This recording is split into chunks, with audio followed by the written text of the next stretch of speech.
Star Trek 57, M23, take 2.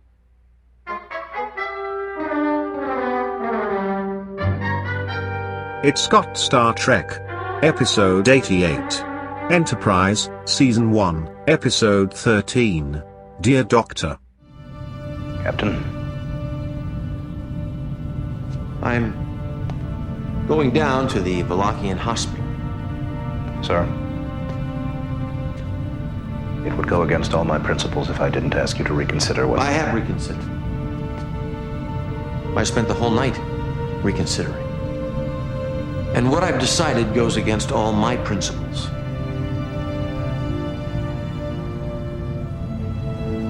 Someday, my people are going to come up with some sort of a doctrine. Something that tells us what we can and can't do out here. Should and shouldn't do. But until somebody tells me that they've drafted that directive, I'm going to have to remind myself every day that we didn't come out here to play God. Is this the podcast? Okay. This should transition into becoming the podcast. This is the podcast. Right because if you play your cards right, the finger worm takes the radish. Yeah, it does. Is this a reference? Was that cabbage? Was it cabbage or it looked like a radish? It was radish. You're talking about Dr. Flox's creature? Yeah, who must be having an insane psychotic sleep schedule because sometimes he's up till 2 a.m. and Hoshi has to tell him to leave. Other times he leaves early for dinner to go meet with You mean the worm has Cutler. an insane schedule? Cutler. Well, all those creatures live in Phlox world because like as soon as he leaves this Well, you're making an assumption there. Maybe Phlox makes it a point in his schedule finger in the sand. to handle the animals when it's appropriate to handle the animals and the fungi Was and that whatever. thing eating caterpillars? I just think you're making an unfair assumption. No, I'm basing it off of stuff that happened in the episode. Okay, one. Listen, man. He was staying really late doing stuff, and Hoshi was like, the best thing to get your mind off something is to go do something else or something like that. And so this implies that he was there way into the night, and everyone's gets a late night. You're a scientist. Well, he a doesn't doctor. have to sleep very much. But then when he goes out to dinner with Cutler, he leaves at normal dinner time, and he's turning the lights off then as if he left at 2 a.m. No, I'm not disputing the time. All I'm saying is that I think you're just making an assumption that Dr. Phlox is just like in a very assholey way. Like, No, not an ass. It's not like he does it on purpose. Hey, listen up, worms. No. You're gonna get fed when I tell you to get fed. No, I just mean like incidentally through the lifestyles that he lives in their situation, they probably have a wacky sleep schedule. I might be overprotective of Phlox. I will admit to that possibility. Okay, well, I wasn't trying to criticize him. understand. It's just a sort of like I was more musing about what if I were that thing that ate those worms. Yeah, he did eat that worm, didn't he? Was that he said it was some kind of bat later on? Was that what he was talking there was a about? Phylithian bat or something like that? Prilithian. Phylithian? I think it's Pyrithian. Pyrithian. Terrarium. That's perfect. You got it one way, I got it the other, and then we got to it. We got together. It was in a That's tiny why- little box. It must not be that big. teamwork. Was that what was the thing that was all going like sound like in Jurassic Park when they throw the thing at the Velociraptor in the cage and all you hear is a bunch of meh. And that's kind of what happened except with this little thing. Yeah. And he immediately got this like look of concern. He's like, this kind of sort of like interesting, but I'm also concerned, And then he pulls the bug out and then he looks at it, he's like, hey. And then he forgot about everything. And he was all smiles after that. So he stopped worrying about it. He was like, He said something about how it like don't bite my finger off this time. yeah, that's right. Yep. He well, I guess first we should say this is the It's Got Star Trek podcast. It is. There are a number of indicators. That was our cold open. There's a number of indicators for that. I mean, you clicked on play, and there's the title, and then there's the intro part with the You clicked on episode play. number, and then it says the episode title, and then there's a clip from the episode. So you have there's a number of reasons why you can already assume that it's the It's Got Star Trek podcast. But rules of podcasting, we do have to state the name of the podcast. There are certain beats you gotta Orally. hit. Yeah, it's just sort of the deal. But yeah, so this teaser, Or else it's bad this teaser, podcasting. I really like this teaser because it was just basically here's Phlox. He's weird. Isn't that crazy? Yeah, right. This dude's weird. He didn't do anything that had really anything to do with the plot. It was a purely character-driven thing. Wait, you're talking about the cold open? Yeah, just the whole cold open teaser, whatever the preferred term is. So that's what I was saying about TNG, that one episode where Picard and Guinan, and like, now, real quick, I have been thinking about that, and I decided I might have been a little harsh because it does give you more insight into their relationship a little bit. It gives you a little tiny little window about how they are now. And clues, right? You were complaining that it was a sort that of what a you're talking superfluous. about? Yeah, he's referring to clues. Yeah, it was clues. But And so that's kind of it what you're also saying. showed Picard likes mysteries, and that was important for that episode. In this episode, it's Phlox is weird, but that's not the Yeah. point of the episode. Of course, the episode's He's got actually weird creatures. very interestingly well crafted episode. I thought it in the was sand. yeah. So I thought of that more, the open, as more relevant to the situation than that Picard Guinan one. But I'd have to think about it harder. Maybe. All right. Well, you can vote. You can vote online. You can write us at feedback@itsgotStarTrek.com. You know, podcasts now, us they have a know. thing that comes up while you're listening, and you press the thumbs up or thumbs down, and we get it now. Regardless of when you put it in, we get it right now. Right now? Yeah. So we're getting thumbs up and thumbs down coming all from all sorts of timelines. That's far out, dude. We've discussed this issue you have of overpromising to the audience. We do like to set our expectations high, That sounds pretty complicated, man. but we don't want to have it is. we don't want to have unachievable expectations. Okay. It sounds like a lot of physics is involved in that one.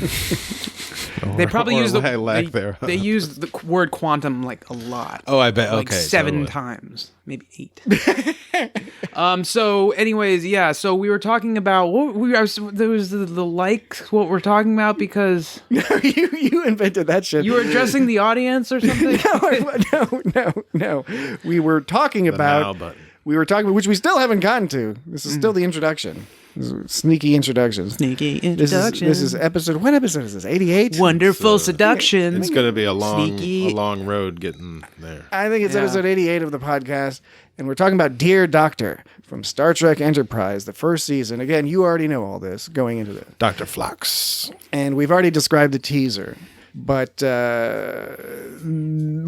main, I was like, which of my brilliant points do I want to say first? All of my brilliant points shot to the front of my brain, and they did a comical where they all tried to go through the brain doorway at the same time, and they got jammed together. The brainway. They all got stuck, It's the brainway. so none of them came out. Captain They could all Brainway. get crushed. Yeah. Get by Beverly Crusher. Well, the one that Captain Braveway. all right, so Enough of that foolishness. all right, so brilliant observation number This one. is the podcast. Brilliant observation number one Let's do it. is that the story structure here, I think, personally, is very fascinating. I think it's I would call it, advanced level Star Trekking, which you would get at this stage in Enterprise, where I know the writing, there's writing could be up and down, but I do think they did some pretty clever things sometimes. And what I mean to say is that in this story, we have an A plot and a B plot, and that's pretty standard. However, Dr. Phlox is the focus of both the A plot and the B plot, in the sense that the A plot is Dr. Phlox dealing with the whole disease of what's their name? The Valakians? Oh yeah, the Valakians and the Mank. And the Mank. The Valakians are the one that have the. They have the disease, right? The genetic disease. Yeah. And so that's the A plot. And then the B plot is this flirtation with Cutler. And as well as the kind of generic, that's the framing of it, but it's the generic sort of, he's interested in human whatever, he's interested in human culture and learning about their philosophy and practices and all that, right? What's cool is that the B story and A story, this is not so unusual that they'll connect to each other. But again, because Phlox is the focus of both stories, the B story of him being all like interested in human culture and practices blends in nicely with the whole ethical dilemma he has with his argument with Archer about, having a different position. He even makes a connection at one point when he's telling her his deal about how he has 3 wives and who each have 2 husbands. Yeah. And so, she's like, why are you telling me all this? And he's just like, well, you had a big problem. He goes like, I want you to know about my culture. She's like, oh, why would I care? Why would I care? And he's like, well, you care about the A plot's culture. Yeah. that matters a lot and get you all worked up. What about the B plot culture here, you know? And that was like kind of bridged it. B plot culture. B plot culture. Yeah. You said that with such disdain. B plot. B plot. But to me, it's not that we haven't exactly seen that before, but the writing is tight in this episode, and the story is interesting, and the stories feed into each other, I think, in a very nice way. I think there's some subtlety a little bit here and there with I don't know, I guess that's a matter of opinion, but Phlox basically saying that humans are emotional. They're trying to help out complete strangers, you know. They like animals. He's somewhat perplexed about Archer's love of Porthos. It was interesting because you think of, like, you know, T'Pol. It's like, oh, I understand why T'Pol would, like, think that because she's Vulcan and logical and arguably repressed or whatever. But he's like a jovial kind of guy, you know? So yeah, but he also likes eating animals, just chopping them up. Yeah, it's just interesting that he can have that disconnection. But so what ends up happening is everyone feels sorry for the Mank, and he's just kind of like But in the end, he's the one that. Although the Mank don't appear to feel sorry for themselves. No, they don't. Which is a point he makes. No, right, exactly. Which complicates the dilemma. But at the end, he comes to the aid of. Well, you could say he didn't come to the aid of the Mank. He came to the aid of evolution and, and that kind of idea. But I feel like it's a subtle line, right? Because like the difference between people being saving the Mank because they're for the Mank and him indirectly saving the Mank based on odds he's playing. Do you think he really wanted the universe to run its course? I guess I was going to ask you. And so both. it's subtle for motivation because in both cases it's people trying to give the Mank a chance. And then both of them giving him the chance, but they do it differently. One does it because they feel sorry for him. The other does it because they think it's the more ethical thing. I think this episode works in large part because the dilemma is more grounded than some of the dilemmas we normally see in the Star Trek universe. It's more plausible in a sense, right? So we discussed Tuvok, in I think episode 64 of the podcast? Tuvix, right?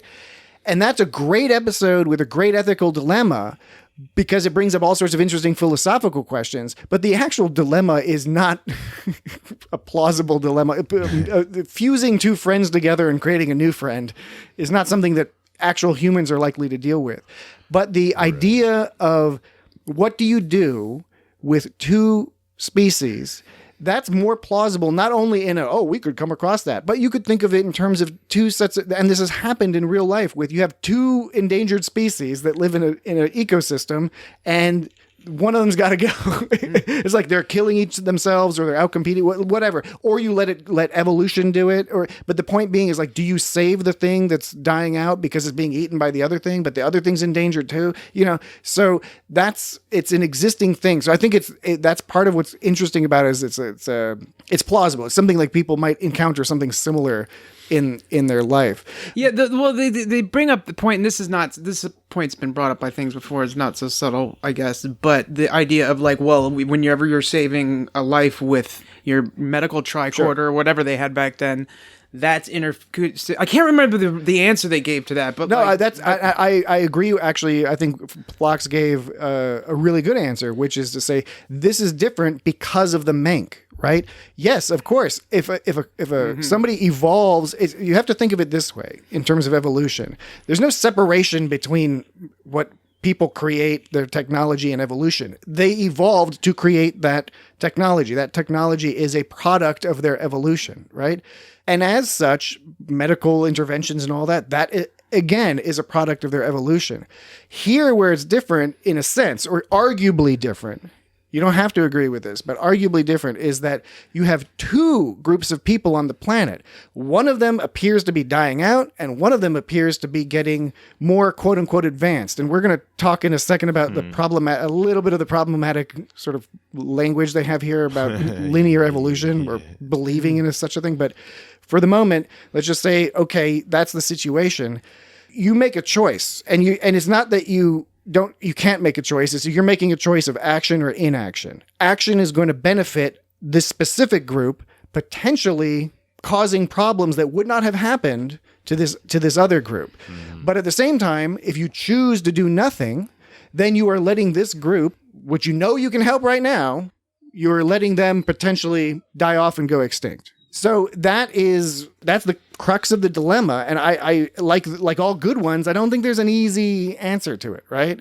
Necessarily. And they kind of did a compromise at the end. Well, I mean, they didn't really compromise. Not really, but they gave him a little bit of medicine. Yeah. They're like, you'll be okay for a little bit. Archer was like, if you can figure it out, more power to you. Right. But you're right in a sense that they were like giving them a little bit of help. Gave a little bit. Do you think that if the whole world like worked as one to discover a cure for, let's say, all cancer, with the motivation behind it being that of survival and extinction in mind? Yeah. Basically, the situation of the Valakians and in our sickness, I'll say, is cancer. Do you think we could figure that out in 10 years because the whole fucking planet would be like, this is our only mission now? Yeah. Although it does seem like the planet is pretty geared towards that already, although we don't entirely see what's going on because we see that they're advanced. We see they have big cities and technology and cool bridges that have tubes over them, those types of bridges. They've got some kind of spaceships that fly around there. Yeah, they don't have warp. They don't have warp, but I mean, remember the meta context for this entire episode is illustrating the difficulty of traveling around in space and encountering other people without some sort of set of guidelines. Or a directive. Yes. Some kind of directive. Wink, Some wink, kind of- wink. Some kind of directive. Are you all on some sort of Star Trek? Yes. What did you? This directive would be of primary importance, perhaps. Oh yeah, and after he says the directive, he's like, I'm going to have to remind myself every day that we didn't come out here to play God. And then the music is all inspiring and it's extra winky. It's all an inspired version. It's like, yeah, this is Star Trek. This is Star Trek. Right, like Sparta. Yes, this is like 300. Like 300. I never saw that movie. You never? I'm sorry, I almost did it. You're becoming what you hate. I know. Dan does not like it when people say, you never saw that movie. It's got some crazy nipples. Well, yeah, it does. Yeah, I bet I was that surprised because it's such a good movie. I know, and I see a lot of movies. I'm going to see it at some point. It's just so just looking at it. When I was just looking at it. Oh yeah, it's totally. just like whoa. I mean, the movie's whatever, but looking at it, it's a visual. It's a big experience. You started sounding like a I think you should leave with Tim Robinson sketch. Was I obsessing You're on just something? doing the voice where you're like, I don't know, the movie's like, I don't know, but you know. All right.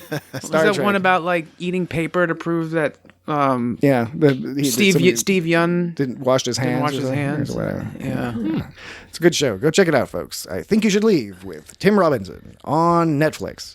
Available where Netflix is available, I guess. So back to Dear Doctor.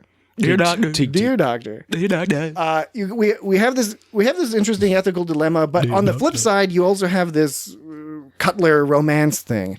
And one thing I liked about it was that I thought it was handled in sort of a nice way. It seemed like a fairly mature representation of a relationship. Star Trek is not always so good at the whole relationship thing. It was a good sort of. It was subtle. It wasn't like they weren't just smooching it up. It wasn't. Yeah. You weren't like, this is kind of. And it was interesting at sort of their last few scenes together because he was basically, she's like, yes, there's romantic interest here. Yeah. But she was also like, you never but know. she was also like, I'll just be your friend, and that's such the definition of friend for somebody who's not strictly platonic. Mm-hmm. It's the future, baby. But that happens now. Friends with benefits. That happens now, though. Friends with transporter credits. That happens now with people who friends with illegal replicator programs. That happens now. That happens now. With what? Friends with benefits or illegal replicator programs? When people saying I'm your friend, but they don't specify if it's platonic or maybe that maybe a platonic and a little platonic. more platonic or a platonic bit plus. Platonic plus. That sounds kind of awesome, actually. That sounds ideal. So it's like, what's a friend anyway? Hey, Jesse, we're friends, right? Yeah. Does that mean we might fuck one day? Not necessarily. Okay. That's not necessarily what it But means. it doesn't necessarily mean it won't. But it could mean that. Yeah. One never knows That's the thing. what the future brings. Oh, all right. Right. Well, But unlike what, yeah, it was- unlike what but I we're thought it was doing, good. the show handled it very maturely. yeah. They're having sex 'cause they're friends, but they're having sex. Did you notice that their TV screen was not see-through? It wasn't a translucent. Yes, whatever? unlike Discovery, on Enterprise, they appear to have proper projection screens. And this takes place before and it was Discovery. projecting in 4:3, good old 4 maybe even almost. I forget what that 1.33 by 1 or what, that old movie aspect ratio. They were watching For Whom the Bell Tolls. And Oh, is that what that was? Yeah. Trip Tucker was all crying. I got something in my eye. I got something in my eye. Phlox is all just leaning over and staring at him. Yeah, I know. You're a fucking weirdo. I got something in my eye. And we got a lot of shots of the other crew members too, like close-up shots. You don't see that a lot on Enterprise because there are tons of extras in the background, but we're looking at the main people. And so here it was almost a little jarring to have the flickering movie lights, and then you're just right in the face of some extras, and they're all like, "Oh." I remember I took some college class and Well, congratulations. yeah, I'm smart. You went to college. I bought my education. I didn't pay for it.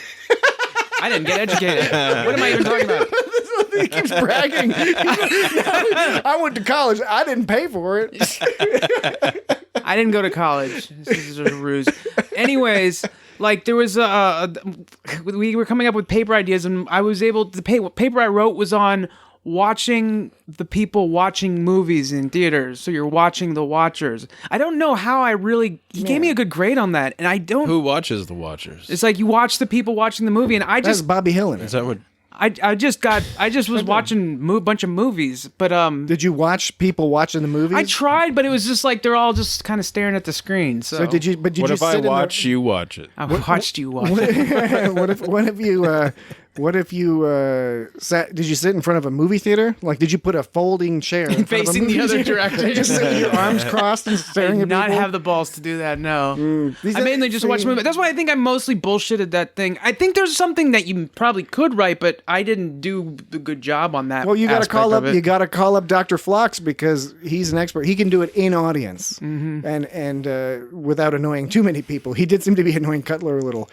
She was like, "Oh, we can leave if you want to go." Oh yeah, he was all being- fidgety, Yeah, it's fidgety in the theater. Nobody likes that. but he was just staring at everybody. Yeah. They don't have movies where you're from. Yeah, I wonder what I do want to go to one of those bars that Phlox What were they called? He A called it Denobulan some- bar. Yeah, did anybody catch it? I tried listening, and it was some sort of skeen bar or skoom, or I couldn't quite catch What the goes name on? of What it. goes on there? I really want to know because he was all like, "Oh, you definitely have to You go, have to but watch don't go out." unaccompanied because it gets wild." It says it just says that part of the city has some very lively cabin bars cabin bar along the river. cabin. Says Kurt that- Cabin. He says they're open all night. If I recall, please don't venture inside them. How long is a unescorted. Denobulan night? Don't venture inside them unescorted. They can be quite disturbed. They can be quite disturbing to the uninitiated. Disturbing, To the right. uninitiated, and that's when he got some crewmen and gave him like Nyaxaprone or something. So write us in at feedback@itsgotstartrek.com if you have any clues or even ideas of what might go on in a cabin bar on Denobula. Is cabin like what they're doing? Is it what they're drinking? Is it a dance? What they're Is it eating? a sexual act? Well, I mean, their sex is so intense that it leaves them all like abused and traumatized. Like, that's why I don't remember that. Well, Phlox, when Cutler touched him, he's like, "Oh, I forgot. When Denobulans don't like to be touched." Now you could say, "Oh, it's just they're reserved in public." Yeah. but I think it's like they don't like to be touched because they have traumatizing sex. Okay. And he was saying too. And something about combatants. This counts Yeah, as... he's separating combatants. To be and- fair, I did ask some folks to use their imagination to figure out what's going on, and that's precisely what you're doing. So yeah, and so sex is like super violent because that and his pen pal friend was saying, "Whoa, this is complicated sex you guys have," and then Wait, did he say... you're talking about Jeremy... What is it? Jeremy Lucas?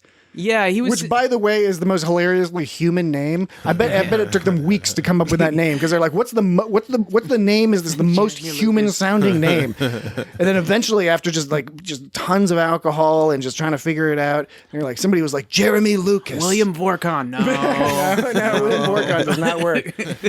How about Kim Kardashian? Zorn. No. So yeah, he didn't like to be touched. That his Jeremy Lucas was like, you guys have crazy sex, and he was like combatants, implying that it was violent. And then he doesn't like to be touched, like I said, and they're just all traumatized and have that abusive sex they have with All each right. other. So that is one perspective. It's got abusive sex. Do you think because all Denobulans are like 3 degrees separation from each other in terms of marriage, Like Iceland? No, because the rule. Maybe that's the same. No, I don't know. they don't have 2 wives and 3 husbands or whatever in Iceland. I don't know if we have any listeners in Iceland, but if we do, I'm please sure they exist write in somewhere. and explain I think I've been there a few times. how we've just offended you because it was unintentional. Okay, so do you think that sex is just kind of like a casual thing among normal people in Denobulan culture? I always interpreted Denobulans to be Denobulans? Denobulans. Denobulans. Yes. Denobulans, thank you. I always pictured the Denobulans to be just sort of free and open sexually and very sex positive, and they liked having sex with each other and other people and all sorts of combinations. So and things. why wouldn't I didn't ever get the impression that it was some sort of traumatic or difficult experience. So wait, but if they're so open, then why would they not like to be touched? I think there are a lot of people who don't like to be touched for a variety of reasons that are not necessarily associated with trauma. No, I'm saying another reason. Just culturally. No, I'm saying another reason you wouldn't want to be touched is because you want to like just hold your feelings in. Yeah, and then so when you do have they, sex, then it's like super extra fun or something. Okay, you're taking it's extra a weird tingly. route. I was my direction I was going is that because they're open about sex, according to your theory, that would also mean they wouldn't mind being touched either because it's just a loose, open kind of. No, because just because you're open to sex doesn't mean you're Unless that sex was violent. No. I think it's very important that we state, or that I state, that just because you are open to sex does not mean you're open to just being touched by people all the time, right? Well, I mean, but I'm not talking about like groping someone. I know. It was a light, but it's Star Trek, okay? They're saying Star Trek, okay? They're saying that this is culture Star Trek. is simultaneously sex positive and not particularly into being touched. All right, fine. I disagree, but that's fair enough. No, it's a perspective, but that's. Yeah, I think with the clues, I think there's a strong argument for that's a basic assumption. Other assumptions may apply. I think the clues lead straight to my assumptions, which I see as very common sense. Man, the partisanship in the world is just increasing week by week. Yeah, it sucks, bro. Week by week. Sucks, bro. Well, so this whole narrative device of having Dermaline gel is what he gave that Jesus. guy. Yeah, because it helps the burns or whatever.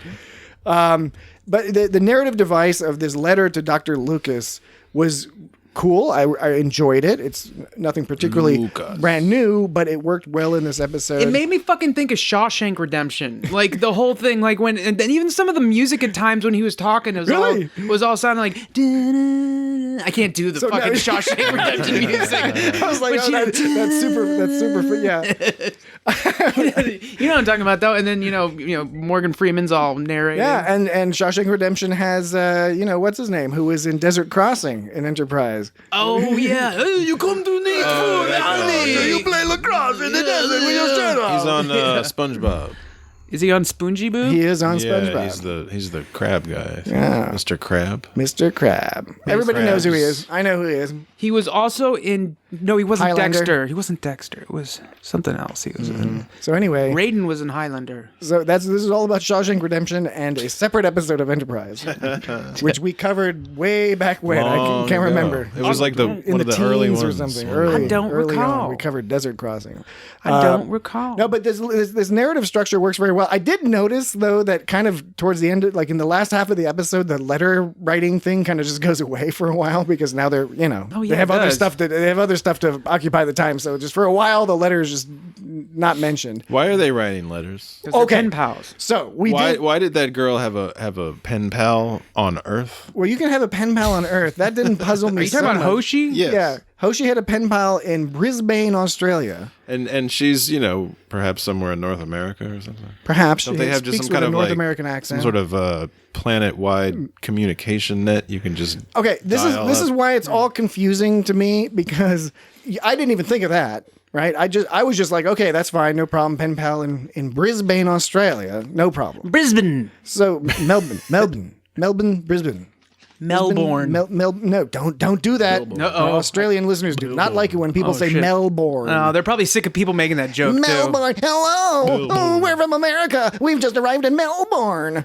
That's an American accent for all our overseas. too. Worcester. everybody sounds like that here. Jeeves More and like Worcester? Worcester, Massachusetts. Yeah. So the pen pal thing, now I'm going to be aggravated by it until I watch it again, and I'll have to make a decision about that. But I wasn't thinking of that. I was thinking about this peculiar fact that in order to send messages to people, you have to record a message, give it to Hoshi, right? And then like sometime later she sends it out, and then like when a response comes in, she'll wander by and be like, back. "Oh yeah, here you go. Here's a disc with your message on it." You get the most mail. I was thinking about that a lot too, because like there's not a continuous subspace. Do they even use subspace streams in this? Yes, I believe they have. And is that how they? subspace. I thought that's how they sent messages was through subspace, and They have to, because they're light years away. Otherwise, normal radio communication would take years. If we could travel in subspace, would we go faster than warp? I think they've done episodes about like it's not worth thinking about. But slipstream. What about if we traveled in hyperspace? hyperspace, hyper void, space, inner hyper. Inner hyper void space. What are you? What are you talking about? Just what's going on? I still got my hands up like I'm making like this picture. Like I know. it's like picture this. I'm A framing it out. sky turning purple. Yeah. We were talking about fuck. No, we're supposed to picture. This is one of those nights. I wasn't even doing We're that. elderly gentlemen. Wait, what were we talking about? We were talking about Dr. Phlox. Oh, subspace and messages. Yeah, subspace. Subspace Oh, and yeah, messages. giving Hoshi the business. Right, yes, giving Hoshi the business. So they don't have a continuous two-way data stream. Does subspace support a two-way continuous data stream? Yeah, no. Okay. Listen, So I was thinking there must be an overhead associated with the sending of something. So they must want to group them together. So somehow they're yes. saving on. I'm guessing, but that fucking could, credits or something. that could still, of course, be done just by the computer in a queue, which they've been doing in print. Yeah, it's weird. It'd be like print spooling, right? And we all get aggravated by print spooling. We all have been aggravated by print spooling. Don't even at get some me point. started. Don't get Dan started on print spooling, because he gets the most aggravated. He's a fucking maniac. when it Dot comes to that. matrix with stereo sound and print spooling with the dots instead of the laser inks. So anyway, they could do some sort of message spooling, message buffering, right? There seems to be no purpose unless it is a military regulation type thing in terms of, all messages have to go through the communications Cache or officer. a buffer, cache or a buffer, cache or a buffer. I don't know. It seems like in this, they wouldn't be doing that on this Enterprise, but I don't know. So, and it could be that we're missing some key little factoid or detail that was in an episode here or there.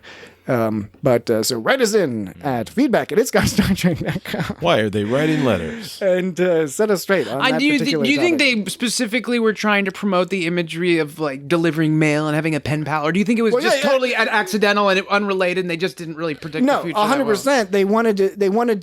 They definitely wanted to have an excuse for Hoshi to be showing up at Phlox definitely in sickbay in the middle of the night. Do you think they were going for that imagery though? I think they were going for the old school military naval vessel imagery of the, two officers communicating, and I hate this that happens to be the word excuse. naval, and not because it makes me think of a belly button. When people say navel oranges, but I'm it's like spelled grossed different. It's out. spelled differently. It's like I don't want to eat a belly button. That's disgusting. It's spelled different. Some I like. people are really into belly I'm nothing buttons. wrong with navy or any of that. It's just when you just say the word naval. Naval. What do you think about the word watery? I don't care. It's not as good as What buttery. about marine?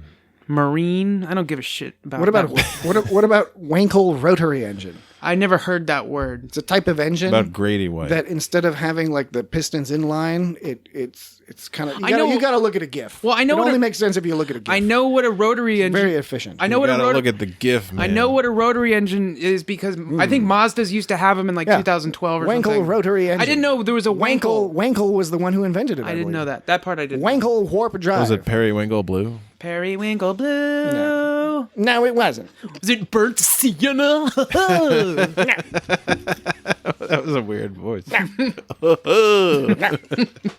Okay, so briefly, before we conclude with some more funny bits, I did want to talk about that they have this issue where they are getting very close. They don't quite get there in this episode, not as bad as it's been in some other Star Trek episodes, but they get pretty darn close to sort of advocating for a linear form of evolution, both technological and social.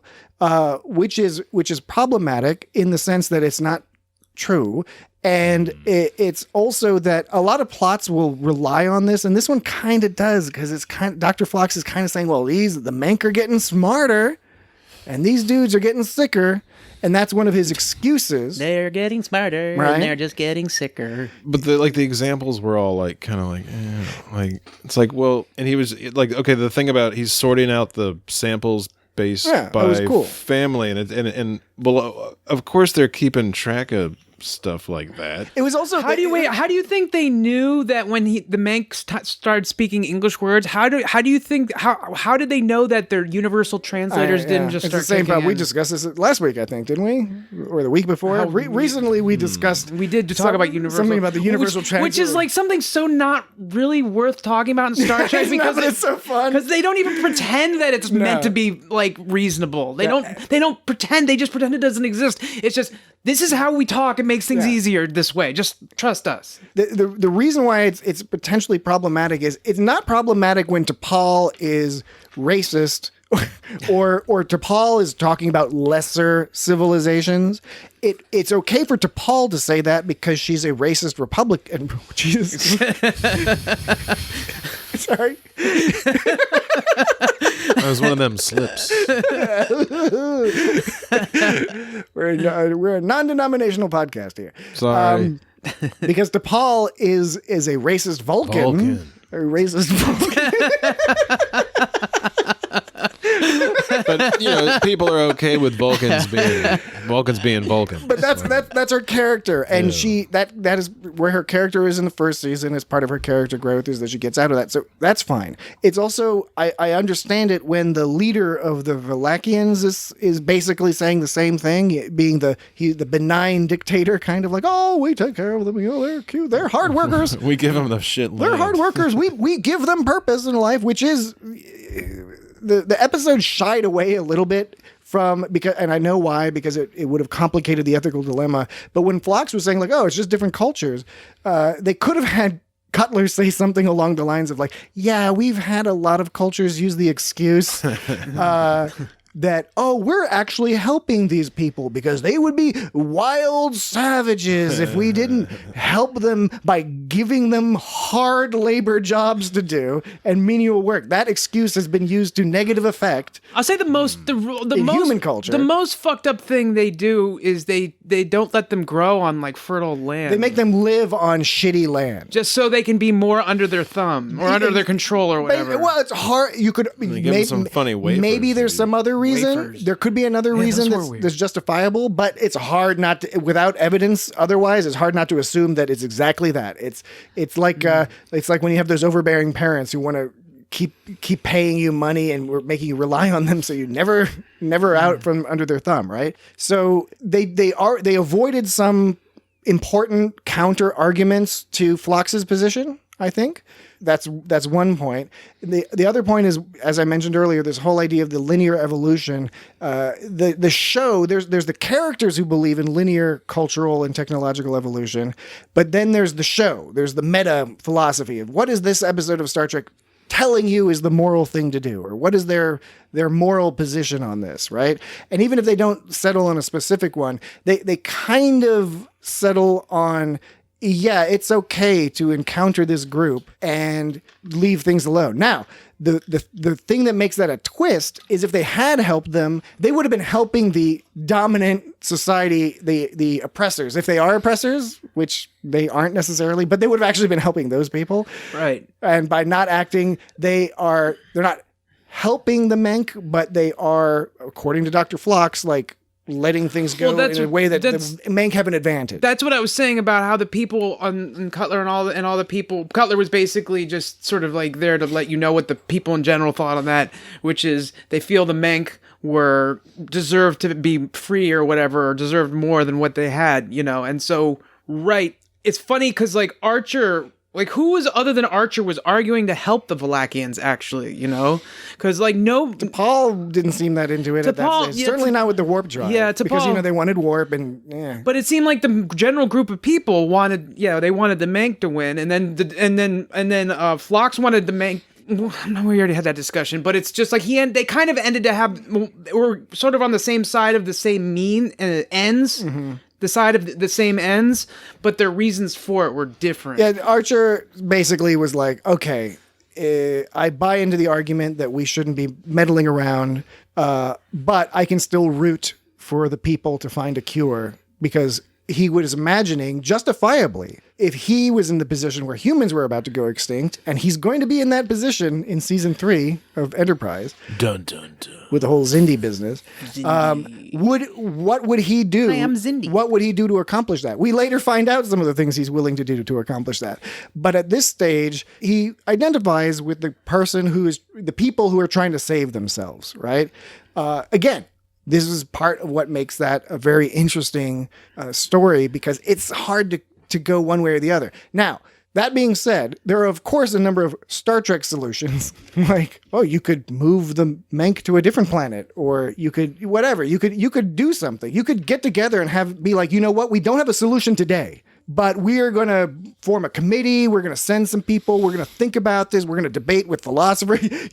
That's the one issue you have with all the ship-based Star Trek episodes. Not all of them, but a lot of them, they fly in and they fly out. And sometimes that doesn't make such a big deal. But in cases like this, they fly away. And it's almost like they're like, well, we got to go. So we're just going to kind of wrap up this philosophical dilemma right now. So, and Archer was like, all right, yeah, you convinced me. Cool. Let's just get the fuck out of here. It's not, all right, we're going to continue to think about this. And if we can find a way to morally and ethically help you, we will. If not, tough luck. Well, yeah, he was thinking about when he talked to T'Pol, and she was like, we helped Earth, and however many years ago, and she's like, we're still there. Right. We're still fucking there. They left people behind, and nation building. They're still there, yeah. The Enterprise didn't leave anybody on that Solely planet. Yeah, so it seems like Archer has to be kind of hit over the head with, like, the alternative perspective sometimes. Like he did, and this is where he was like, I finally understand what you Vulcans might have been going through, and it's like, it's fine, it's just sometimes he seems it just seems like sometimes a little bit too uncharacteristically dense. It's a slightly different characterization with Archer a lot of the times compared to other Star Trek captains, in that other Star Trek captains, often they are the ones that are imparting the wisdom that leads to whatever the good decision is, or they come to that decision through a collection of maybe conversations or experiences or their own research, whatever it is. With Archer, as you note, a lot of the times it's somebody has to come up to him and be like, dude, didn't you consider this? And then he's like, oh yeah. But the cool thing is that he has super strong opinions. Like, Archer is a hard charging dude. When he's got his mind on something, he's just all about it. It causes him trouble all the time. But he's also willing to change his mind. And that's where he's I think an excellent model of a leader, in that he learns over the course of all the seasons of Enterprise, he changes his philosophies, his tactics, his ideas in response to the experiences he has out there. And he kind of grew a little bit in the sense that he didn't for this situation, it just took him a night of sort of thinking it over to get to what was supposed to. He's probably tossing cheese to Porthos all night. And you know what he was like? He was like, you know what? fucking Phlox is right, but he's going to pay for it. He's going to be cleaning up Porthos's diarrhea. So he was basically up all night, and he changed his mind on his own or whatever, and it goes against all his principles or something. I know that, and because we're led, he takes the decision that we're sort of like led to believe in, as watching the story. And Phlox's response is just like, I don't know if I can trust my captain. Oh, no, I have to trust my captain. He's having this dilemma about his captain. And then he's like, oh, good. The captain, he is a good captain after all. Just so happens to agree with me now, and because he agrees with me now, suddenly he's a great captain. I couldn't help but get a little of those I have vibes a new respect for this guy. from Phlox. Right, exactly. It's like he must be smart. He's picking my decisions. So I don't know. I think These humans might really be something. Yeah, as long as they agree with me. Yeah. So Well, part of with Archer, and I think Scott Bakula plays it so well, especially over the course of many episodes. He starts out with a bit of a chip on his shoulder. It's framed as he has a chip on his shoulder because of the whole Vulcans withholding Warp 5 from them, right? That's the main thing for the longest time is he's always pissed off at them for that. But we learn through characterization over time that that's in some ways a mask of his concern about his ability. He's confident in himself. He believes he deserves to be the first captain of a Warp 5 capable ship. But that confidence only goes so far, right? And he wants to do the right thing, and he's not always 100% sure what the right thing to do is. So he handles pressure very well, but he comes up with some clever plans, but he's still learning, right? Like about the whole Prime Directive thing that he learns in this particular episode. T'Pol and Phlox tend to be like these kind of buddies, these like partners in crime almost, if you could say that about either of them. But because there was another episode where they were eating dinner together, and so eating together. Yeah, I think they're the two only aliens on the ship. Right, non-humans, we should say. But it was just kind of funny that of all the people to go to for relationship advice, for some reason, Phlox decided that she was the right person to go to. Like she gave a solid point about a solid view about fetishizing other cultures. People do that. Absolutely. And so that was a very solid point, but she doesn't bother to explore other areas, and she simply looks to avoid being hurt or something. I mean, she also puts that it's too broad an assumption. And that's always T'Pol's error, is that it's not that there isn't necessarily some logic to what she's saying, but where there is logic, and it's not faulty logic or not based off of false premises, she overgeneralizes. And when she's talking about humans or Klingons or Andorians or whatever, it's just overgeneralizing a particular aspect, which may be true in some cases and may even be true in her own personal experience. Because one can perceive her being fetishized by humans or by other aliens. We've seen it, but that does not mean that is true of everybody in every scenario. And this is they're on a voyage for a long time at this point, right? So people have gotten to know each other pretty well. This isn't running into somebody at a bar or something like that. But I really like that she was able to make her point. He was able to be like, ugh. She makes a point, but I don't entirely agree with it. And of course, it was all in the context of T'Pol being afraid to go to the dentist. Yeah, right. Because she's all like, That's impossible. No, I had my teeth sealed. And she's like, I gotta go. And I he's can do like, it right now. He's like, no. And then he does the dentist thing where he asks her the question when his hands are in her mouth. Yeah, right. It's funny that comedy gold. He's the doctor. He's the vet. He's the dentist. Yeah. They should have this cuts out the opportunity to have this extra character on a ship where he's the Star Trek dentist, because he could be like, you could do all kinds of dentist jokes and stuff. Did you just be this goofball that's not the doctor? Like, did you notice the dentist tools he had? They were all like old school blades and things like that. There were no except for fancy... the drill thing he used, like the laser drill. Oh yeah, there was kind of a laser drill, but everything else, they had an old school pick in there, like that they have, like, gotta still have that pick. Yeah, even lasers can't do their job. Fucking teeth. But I don't know why he asked T'Pol for the advice, because he even says that, like, well, he justifies it by saying initially, before he goes to her, he says, I should ask the person who's well positioned to consider exactly this, because she is also non-human and she may have had experiences with humans, and thus she could relay those experiences to Phlox. Now, she didn't relay any specific personal experiences. We would have to assume, I mean, we don't have to, I'm saying, if you're going to assume she had some sort of, was basing this off of actual experience as opposed to just stereotype, that would be an assumption, but I think it'd be a fair assumption. Well, I mean, it was funny how he led into the situation of positive, like going to Paul is like, oh, I'm going to go to my friend to Paul, get the advice, and then afterwards he does a 180 and just says he admires her logic, although she lacks the instinctiveness that a more emotional response can provide. He's doing the exact same thing he did with Archer, except in reverse, which is like, she didn't give the answer I wanted. Yeah, right. So fuck her. Yeah, she's stupid. Right. Yeah, he thought exactly. He was like, she's gonna give me the answer I want. She didn't give me the answer I want. You're making me reevaluate Phlox. He's one of my favorite characters. But this is gonna make at Starfleet Queen 1, who's a big Phlox fan. On Twitter. Phlox rules. Don't get upset, please. I apologize. We love Phlox, but we were starting to think he might be a little bit of an asshole in some of these situations. It was interesting after he said that a comment about like I didn't like her answer. He goes, somehow I find this unsettling. So I was thinking, like, what does he find unsettling? Her sort of negative view? No, he was specific about. What he found unsettling was the fact that she didn't agree with him. Like, no, you could argue that that's what that he was really a dumb. That was a joke. That was a playoff year joke. That was a joke? To say, like, he was unsettled that she didn't agree with him, and because you just made that joke about how Phlox just didn't like her answer. I was confused. It wasn't really in a traditional joke structure. It was just to play off what you said, because I was like, because you were like, oh, it was the opposite of Archer. She didn't give him the answer. Still not getting the joke part of it. No, the joke part was like, we are labeled as a comedy podcast. No, the we joke have to provide some small amount of Do you get the comedy. premise? Do you remember this premise that I'm talking about? You mean you are converting my observation into a premise? Well, it's for the into joke. The premise for a joke, which is fine.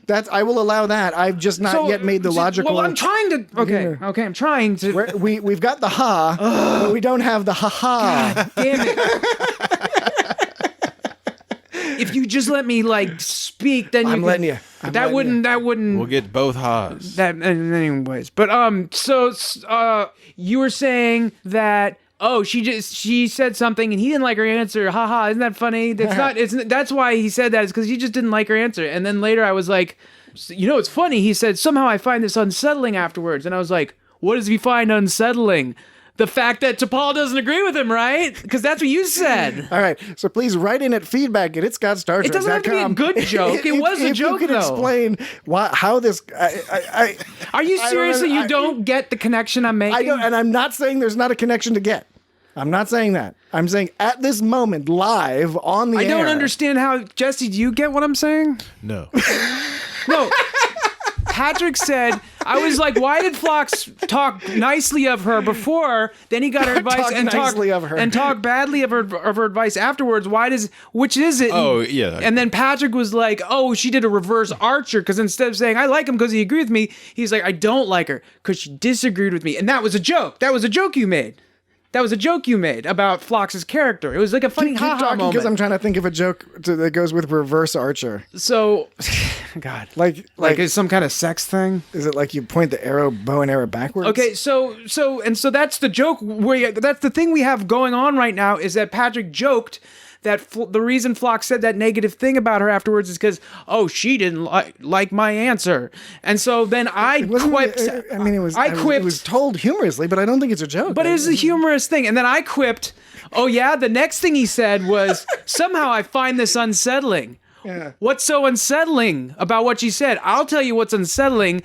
The fact that she disagreed, that he didn't like her answer. All right, so I get it, but we'll stipulate that I agree that that's what's happening, but I don't see that's a joke. It's a joke. Okay, look. We gotta wrap this up. I don't understand you guys. No, I will freely stipulate that you guys whatever know this is a joke. You have to know I'm making a connection. I understand that you claim to be making a connection. We'll stipulate Jesse sees it. That fact. Jesse sees that connection. I have a hard time believing I thought you said Jesse was seizing. I was worried. I have a hard time believing that you wouldn't see the connection I'm making. I have a hard time believing that. All right. So, briefly, what he said he was upset by, what he found upsetting, was the fact that she didn't have the instinctual intuitive aspect that emotion gives you. And so he said the advice, there was something upsetting about or unnerving, about that getting advice that didn't have that intuitive component because emotion. Yeah, but it's like emotion has an intuitive. But it's like that's not unsettling. Like I made a joke before, but that was not unsettling. It was a little unsettling. And we can debate whether or not you indeed made a joke. Made a joke. I made a connection. It's there. It's a rainbow connection. You make me mad because I know you're saying you're lying. I feel like I have to draw a diagram. Lying. Okay, you draw a diagram when the podcast has concluded, so we can wrap up the last little bits. Any odds and ends? They mentioned the Ferengi. That's right. And everybody was like, "Oh, never heard of." Yeah. And it was haven't heard of them. the only thing I thought that was weird about that was when they said, "Oh no, we haven't heard of them," and then Archer's like, "T'Pol," and then it's like does this weird slow zoom. But and there was a yeah. It was like what? It's like she just said no. Why didn't she just say like no? We don't know. Were they saying that it was a secret thing? I can't remember if it turns out that like oh yeah, we know the Ferengi. Those bastards. It was a suspicious pause. Yeah. There was a point where Phlox was talking. This is near the end when he's talking to his friend Jack Reacher or whatever. Like Jack Reacher. And he goes, or Jeremy Lucas. What are you speaking? Jeremy Lucas. He goes, if I hadn't trusted Jason Bourne. If he's referring to Archer, he goes, if I hadn't trusted him to make the right choice, I'd have been no better than the Vulcan diplomats who held your species back because they felt you couldn't make proper decisions on your own. Yeah. False. Because Phlox. Phlox has a captain. Answer.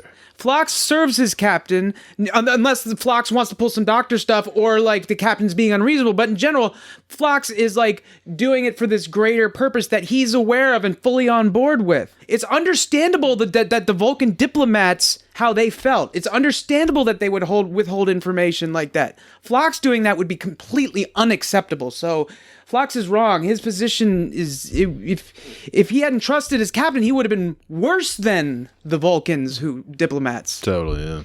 Yeah, but he didn't. No, he did the right thing in the end, but I'm just saying his statement was incorrect. I liked Archer's sad face, his concerned face about Porthos. He does that a few times in the series, and Scott Bakula is brilliant at having that emotion of like my dog is acting weird, his tummy's upset.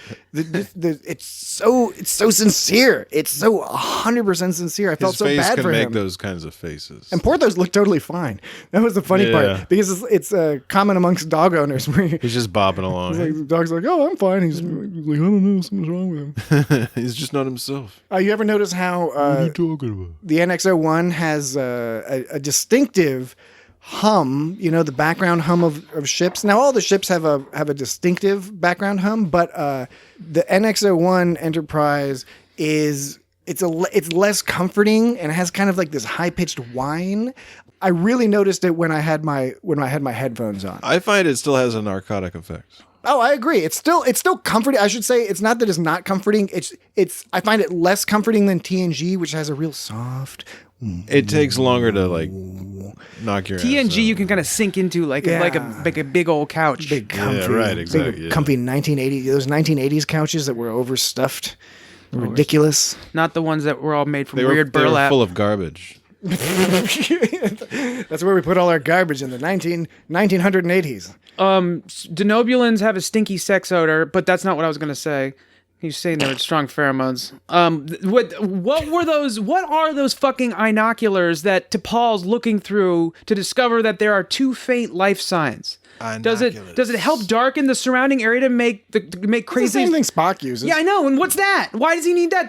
What I'm wondering, does it block everything out? So like, it looks cool. So there's like special life colors. It's like a spaceship. Wait, is there like a light? You know how you can see life colors and like they show colors? Like the spectrum of life. I don't know, dude. I'm a pretty kind of straight down the scientific kind of dude. I don't see a lot of like auras and shit. No, I'm not talking about that. I'm talking like ultraviolet. You know what I'm talking about? You're talking about life colors. But like heat and stuff like that. The colors to detect. I don't see heat either. You're talking about heat. I'm saying, but if you're right. Yeah, so you had a heat reader. So maybe there's all some kind of future light that we found that like is really subtle, and maybe you need to make everything dark around you in order to have better analysis. Why did Uhura need it for linguistics, right? Hoshi uses it too, doesn't she? I think it's just it's a tool. You mostly see the science officers using it, but Oh, it is definitely a Or tool. even- it's just like, what the fuck do they do with that thing? It's connected to the sensors. It's, The sensors? sensors. The sensors. If you have sensors, depends on the ship. I think that's all I got. John, I don't Next know. episode. I don't know why those guys were dying. I guess their sickness caught up to them. yeah, their chromosomal collapse. This guy's got problems. Yeah, That shit's but they could genetic, still dude. move around and shit. Yeah, they didn't give us a lot of details, and they didn't show us what they talked about the levels in the population and all that. But it seemed like it wasn't something that everyone was dealing. It's not like it was 100% of this population getting it, but more and more people were getting more and more sick over time. They're basically fucked in the And it was probably one of those deals where 100 years ago they didn't recognize it. They were just like, oh yeah, sometimes people just get all weird and die. But more and more they're like, okay, more and like a higher percentage of us are getting weird and dying. So we got to look into this, and so they did.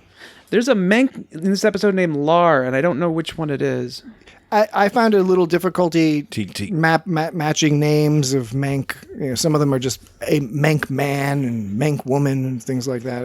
Mank woman. That information, even on Memory Alpha and some of the other resources, Bring us is a our bit light. wafers, Mank woman. There was a scene where Hoshi's like going into Phlox's office or whatever. She's like, "You wanted to see me?" She says. He says, Phlox goes, "Please," and he hands over the data slide, and Phlox goes, "It would have been funny," because he goes, "For Dr. Lucas," giving her a message, but it would have been funny if instead of that he said like, "I know about your drinking. And you need to take it easy, or there's going to be problems." Here's your drug test. You've been I'll keep taking it way too much silent. space weed. I'll keep it silent Snake for now, leaf. but you're really getting out of control, and I'm worried. Space weed. What? Speaking of You booze, tested positive for Speaking of space booze, weed. Captain Scott Bakula was drinking. Was he drinking some kind of iced sleepy tea when he was talking to Phlox? I think he's drinking bourbon or something. I was wondering, but it had a lemon and there was some melt sitting in a pitcher. It was how much often you pour bourbon in a pitcher? He It was was having ice one of in it. them fancy All right. punches. So maybe it was some iced tea. Maybe it's some or Tellurisian tea brine. Tellurisian is Tellurisian tea Tellurisian brine. the way you Tellurite? pluralize Tellurite? Tellurisian? Yeah, Tellurite, that's how I do it. Telluratian? That's how I do it. Telluritian? Telluritian? Tellurisian? Tellurisian? Tellurisian. Telluridian. Teletubby. Can't tell a tubby what to do.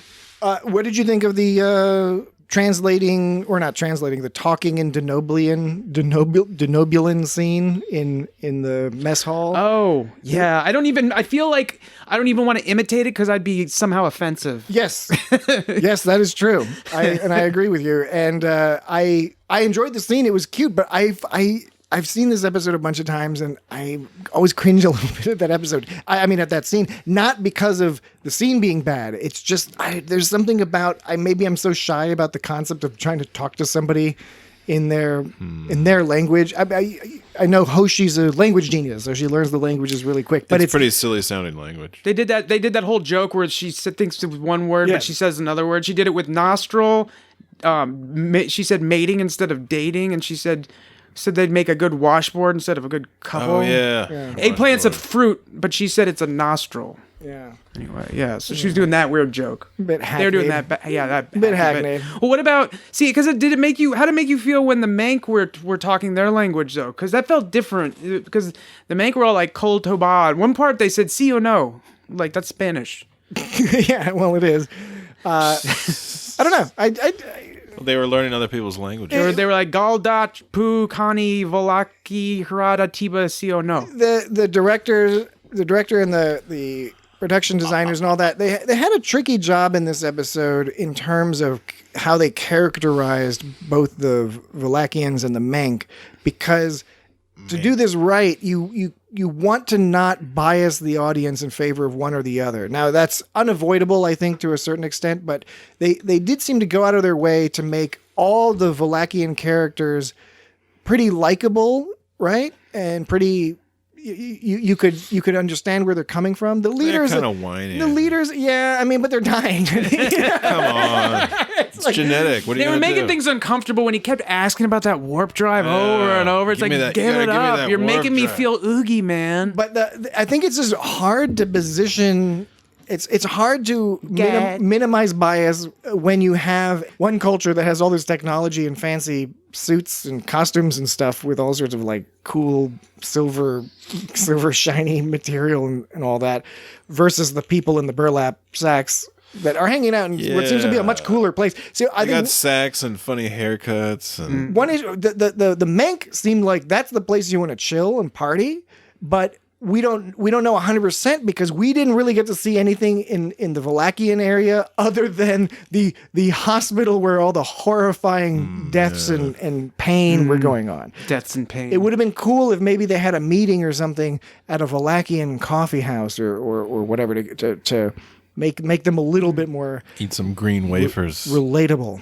I just want to say real quick that when someone says something like, any progress? How's your progress? Where are you at with this?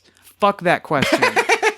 Yes. I'm fucking doing it, man. Just back the fuck off. It's like, I'm a manager. I'll tell you when it's done. Yeah. You'll know when it's done.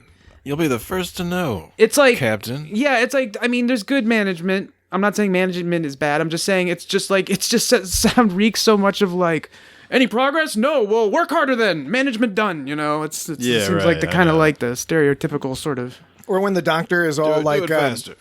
Genetic diseases are exceptionally difficult to correct. And Arch is all kind of, it's not just like, well, see if you can find a way. He's more like, I don't know. It seems like something we should be able to figure out. It's 21:57. Go figure it out. Fuck's sake. He's like, I have confidence in you. Just figure it out. Play God. He's a fucking alien. It's the future. Don't Figure even worry it out. about it.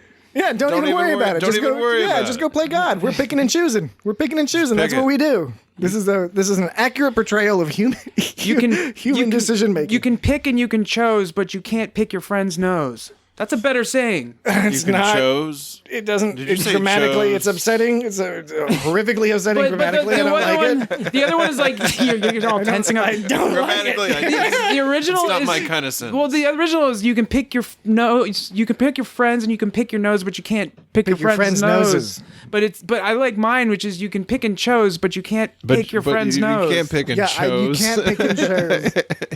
Well, you can. I was you could right. have picked You or you can- could have no, I said chosen. You can. But You can lick a chose. You can't pick. You can pick, but not chose, and don't pick your friend's nose. you have to choose. You can't chose. No, but I'm saying you can't chose because it's impossible. It's impossible, man. It's impossible. It does not compute. I think that- It I think that doesn't does- compute. All right, It's so impossible. I think Tick tick nada. Tick tick. Okay, we can Tick, tick. Nanda. We can consider concluding now. I did want to make one last point. I mean, you all are free to make any other additional points as I'm necessary. good. But I just wanted to close by pointing out that probably doesn't need to be pointed out, but in case it does, John Billingsley is just an amazing actor. Yeah, And he's awesome. He's always great as Phlox, but when a story focuses on him, he conveys so much in his little tics and gestures and facial expressions with through all that makeup. He does such an amazing job. And I think this is a good story, bar none. I think it's a good concept. He's always got that floxy look on his face. But yeah, It's awesome. he makes it so much better. And some of it is because the choices he makes is that he acts kind of the character of Phlox as portrayed by him. I mean, he developed the whole idea. He often does sort of the opposite of what you'd expect. Like when he's talking to Dr. Lucas about how it's awkward and he's sitting alone in the cafeteria asking people to sit with him and they're like, oh, sorry, I got to go someplace else. And he's looking around, but he's smiling. And he's in the letter he's conveying, oh, it's difficult sometimes to make friends, which in Phlox speak is like, sometimes I'm lonely because I'm sitting by myself and nobody wants to sit with me at the table. But it's just humans, but he's so who smiling. really cares? They're just humans. Yeah. They smell fun. But I guess I just didn't want to get out of this episode without complimenting the fine work of Dr. John Billingsley. Yeah, I think Teak, I agree. It's great. It's All good right. shit. So Teak teak. with that concluded, we can go on to the end matter of the show. The last little bit. This is my favorite part. That's my favorite. What you do is you listen up because we're going to tell you what we're going to talk about next week. It's my favorite And then we're going part. to tell you how to contact us on social media and otherwise, and any other relevant information at the end of the show. So next week, what we will be discussing, we will actually be discussing two things, guys. In a while. Two Yeah, things. that's Two- right. Next week? It will be Next week. next week, Two for the week of one. short two programs. things, because we are going to do a couple more short tracks. Zoobity doop doop, zoop zoop zoop. Zoop, zoobity doop doop doop. They're teeny tiny tricks. It's like watching Lower Decks. We will be doing They're small episodes. The Escape They're Artist. even shorter. Well, they're shorter. Yeah, I'm sorry. I meant to say you put them together what we watch. It's about the length of a. Yeah. We will be 'Cause we watched watching two. The Escape Artist. Yes. That's the first one to watch. Escape. And Ephraim and Dot. And that's the second one we're going to watch. Andy Ephraim. One of them is a comical caper, starring and directed by Rainn Wilson and written by Mike McMahon of Lower Decks fame. And the other one is directed by Michael... How do you pronounce his name? Giacchino. Giacchino. I'm upset that I don't know how to pronounce his name. Wait, because that's not the guy from The Sopranos. That's that's the composer. He's the film composer. no, Michael the guy. Giacchino. Who's that guy from The Sopranos? Chris. The guy who plays Chris. Yeah, the Michael Imperiolo. So anyway, that's not what we're talking about. We're not talking about The Sopranos. That's not what we're talking It's directed by the music. It's directed by the composer of many Pixar Directed the music by- for directed Pixar by the films. He music. directed the music for the three modern Star Trek films. directed by the Abram music. version. Anyway, he directed it. It's an animated. It's an animated love story, basically, to the original Star Trek, TOS, up through That's a fun the first few little bit. few movies. So I think that should be an And you've enjoyable already conversation. spent more time talking about the episode than it is long. No, it is longer than the amount that I was making another joke. That's not a joke, Dan. We're That was a gonna- joke. That's called exaggeration. We're It's a gonna joke. spend No, you're exaggerating. on It's a the, joke. On the next podcast, It's a beat. We're going to spend longer talking about it than it is long. Yes, I was making a beat. Not right now. not right now, I but was, next I was week. making a beat. A beat. All right, funny make it. beat. Lay down a beat. Somebody's No, going to like get a beat. comedic beat. Yeah, lay down a comedic beat. I just did, and you don't use that. That's not a beat. right. That's not music. All right. So in the I'm not with meantime, those people. you can while you wait for the episode next week, you can follow us on social media, and that's an interconnected thing where you can send messages and read people's stuff. It's pretty popular, this whole social media thing. There's a few different places you can find social media. One of them's Twitter, one of them's Instagram, one of them's Facebook. Those are all popular ones. And at each of those places, you can find us by typing in @It's Got Star Trek. I mean, hell, you can just type in "It's Got Star Trek" in the search thing. We'll come up. You'll find us. it'll be You'll like- follow us. Start interacting with us. Like Get and into all sorts subscribe. of tomfoolery and shenanigans. Like and subscribe. Like and subscribe. gonna be great. Like and subscribe. You can find us on YouTube. If you spell it wrong, it might just help you out. It's like, did you mean to spell this way? It's got Star Trek. Yeah, it probably will. So you can find us on YouTube and subscribe to us there. That's always cool. You can like Spotify. Like and subscribe. Spotify. I came home the other day and Natalie was watching it on Spotify. We're listening to it. Yeah, but It's a she, podcast. she was watching. staring at the Spotify. She was just staring right screen. at it. So yes, you can find us on Spotify and Apple Podcasts and iTunes, which is I guess the same thing. Related. Used to be things, but now it's not. But the iTunes and the Apple Podcasts, the Google Podcasts, Apple the Podcasts Stitcher, and Apple Podcasts. You go to the website, get an RSS feed. The website is www.itsgotstartrek.com. You can also search episodes there and sort by series and do some other fun stuff down at the down website way. Series. Way down old Way down website old way. website way. www. It's got Star Trek. Old school, yeah. Websites, they're a dying fad, but we still got one. We're still holding out hope that people are still into that. So You never know. You never know. You can go check it out, but definitely check it out. Check us out on social media @It's Got Star Trek. So, with that being said, what is it? Tick tick. Teak, teak. Tick tick tick tick tick tick. Nanda. Nanda. I don't know what any of this means, but we will. It's Mink talk, baby. We will be talking to you Not TikTok. next week. No. Escape Artist Ephraim and Dot. Next week. Looking forward to it. Bye bye. Have a good one, folks. And it'll never end. You're me now, and I am you. Now you understand. Now you're going. And you're going well and fast and far and go to America. Something in my eye. Stand up now and go, and we both go. Stand up, Maria.